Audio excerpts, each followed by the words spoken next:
Hi friends, मैं हूं आपके साथ नम्रता शर्मा। प्रियंका चोपड़ा आज ग्लोबल आइकॉन बन चुकी हैं। न सिर्फ बॉलीवुड बल्कि हॉलीवुड में भी उनको अच्छे खासे प्रोजेक्ट्स मिल रहे हैं और अपनी जो उनकी फैन फॉलोइंग है वो काफी तेजी से बढ़ रही है।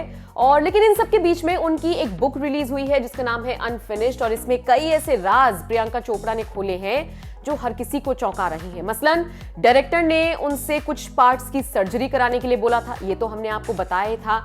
अब एक ऐसा ही खुलासा हुआ है कि प्रियंका चोपड़ा का हॉलीवुड सफर इतना आसान नहीं था जिस तरह से लोग उसे तोल देते हैं। तोलने से हमारा मतलब ये है कि एकदम से जज कर लिया जाता है कि निक जोनस को डेट किया प्रियंका चोपड़ा ने और उसी वजह से उनके रास्ते खुले अमेरिका के। ऐसा नहीं है, बल्कि प्रियंका ने अपने दम पर न सिर्फ बॉलीवुड बल्कि हॉलीवुड में पहचान बनाई है।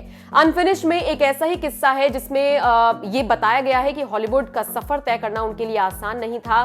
बहुत ज्यादा उनको आलोचनाओं का सामना करना पड़ा और इतना ही नहीं, उनको गैंगरेप तक की धमकियां भी मिली थी। दरअसल ये कुछ बात है 2012 के आसपास की। हॉलीवुड में डेब्यू करने से पहले प्रियंका चोपड़ा का एक गाना आया था इन माय सिटी, इसको रिलीज किया गया था और इसमें उन्होंने हॉलीवुड आर्टिस्ट विलियम के साथ काम किया था। अब अनफिनिश्ड में इसी पूरे किस्से का जिक्र किया गया है और बताया गया है कि वैसे तो वो बहुत खुश थी कि इस गाने को रिलीज किया गया है और उसके बाद वो अपना हॉलीवुड डेब्यू करने जा रही हैं, लेकिन इस गाने को कुछ लोगों ने इतनी नेगेटिव प्रतिक्रिया दी थी, इतने नेगेटिव रिएक्शंस दिए थे कि प्रियंका ने कहा कि मेरी जो खुशियां थी वो तबाह हो गई थी। वो जो सारी चीजें थी, वो जो एक एडवेंचर था मेरे लिए, वो सब खत्म हो गया था जब मुझे इस तरह की नेगेटिविटी देखने को मिली थी। प्रियंका ने बताया कि गाने पर कई लोगों ने उन्हें मेल्स किए थे, कई लोगों ने उनको डीएम किया था, कई लोगों ने उनके पोस्ट पर कमेंट किए थे और उन सब में ज्यादातर लोग वो थे जिन्होंने उनको गालियां लिखी थी और साथ ही साथ गैंगरेप तक करने की सोची धमकी दे दी थी। प्रियंका ने किताब में क्या कुछ लिखा है वो एक थोड़ा सा पार्ट है, वो मैं आपको पढ़कर बता देती हूं। मुझे याद है किस उत्साह के साथ मैंने उस समय अपना टीवी ऑन किया था और खुद को गेम का ऐलान करते देखा था। इसके बाद मेरे गाने इन माय सिटी का बढ़िया प्रोमो चल रहा था। इसे मैंने लाखों दर्शकों के साथ देखा था। उस समय मैं जहां थी, मेरे और मेरे म्यूजिक के मेन स्ट्रीम अमेरिका में परिचय के लिए NFL वीकिंग स्पॉट से बढ़िया कुछ भी नहीं हो सकता था। मेरी खुशी जल्द ही मुझसे छीन ली गई थी। यूनाइटेड स्टेट्स के इतने बड़े प्लेटफॉर्म पर मेरे गाने के डेब्यू का उत्साह लोगों के नकारात्मक और गंदे ट्वीट्स और मेल्स की वजह से बर्बाद हो गया। लोगों ने मुझे बहुत सी बातें सुनाई थी जो मैं आपको बता भी नहीं सकती हूं। मुझे बहुत सारी भद्दी बातें कही गई थी। उदाहरण के लिए बताऊं तो मुझे कहा गया कि ये ब्राउन आतंकवादी एक ऑल अमेरिकन गेम को प्रमोट क्यों कर रही है।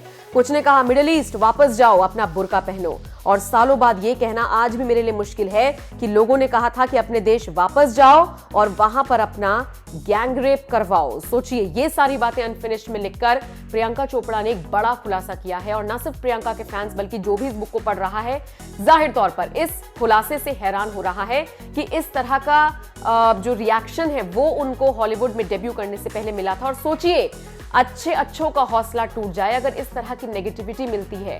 हमारे और आपके बीच में से ही कोई अगर हमें कुछ कह दे तो हमें बुरा लग जाता है, लेकिन सोचिए इतने बड़े लेवल पर उनको इतनी ट्रोलिंग का सामना करना पड़ा, लेकिन उसके बाद भी प्रियंका ने ग्लोबल आइकॉन के तौर पर अपनी पहचान बनाई। इसीलिए तो हम बार बार कहते हैं कि किसी प्रेरणा से, किसी मिसाल से कम नहीं है प्रियंका चोपड़ा।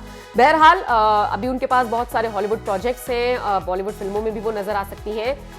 तो इंतजार कर रहे हैं फैंस कब बड़े पर्दे पर उनके दीदार होंगे। जाहिर सी बात है कि प्रियंका चोपड़ा को देखने के लिए उनके फैंस एक्साइटेड तो हैं ही। कब तक उनके दीदार होंगे जल्दी आपको बताएंगे, लेकिन इन सब के बीच अनफिनिश्ड में प्रियंका ने जो ये खुलासा किया है इसको लेकर आप क्या सोचते हैं, कमेंट करके हमें जरूर बताएं।